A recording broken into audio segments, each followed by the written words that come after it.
The Power of Quiet, a story about letting your actions speak. In a small American town where life moved slow and everyone knew your name, there lived a teenager named Ryan. He was bright, top of his class, full of ideas, dreams as big as the sky. If ambition had a face, it might have looked just like his. But Ryan had one problem. He talked too much. Every time he had a new idea, whether it was starting a YouTube channel, building an app, or applying to Ivy League schools, he'd rush to tell everyone, his friends, his teachers, the cashier at the gas station. He loved the rush of applause, the thumbs up, the "you got this." It felt good. It made the dream feel real. But that was the problem. Nothing ever came of those dreams. The YouTube channel never had more than 2 videos. The app never got built.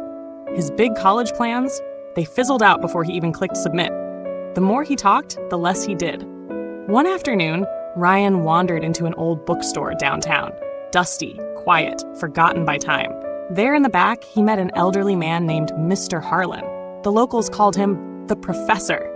No one knew much about him, only that he used to teach at a big university, and now he mostly read, drank black coffee, and offered free advice if you asked for it. Ryan, frustrated and unsure why things never seemed to go his way, asked Mr. Harlan, "Why do I keep failing? I have all these ideas, all these dreams. I talk about them all the time. Shouldn't that help?" Mr. Harlan smiled, leaned back in his chair, and said, "Let me tell you a story. The story within the story. There was a man named Jack," he began, "a quiet farmer from out west. Jack had a big dream, to turn his small patch of land into the most beautiful vineyard anyone had ever seen. But here's the thing, Jack never told anyone. Not a soul. While others bragged about their business plans, Jack worked. While they talked about the future, Jack planted seeds. Day in and day out, in the heat and the cold, he kept at it, quietly, silently. Years later, while others were still talking, Jack was shipping bottles of wine with his name on the label. People asked him, "Why didn't you ever say anything?" Jack smiled and said, "Because words can be a thief. They steal your energy, your focus. I figured I'd save my breath for the work." Ryan sat in silence, letting the story sink in. Mr.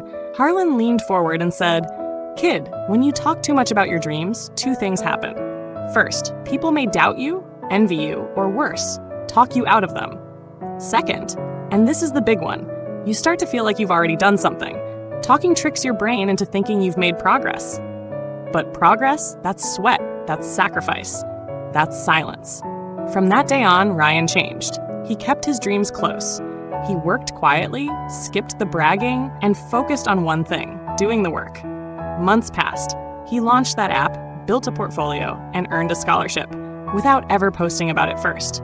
When his success finally came, it wasn't from a big announcement. It was from results.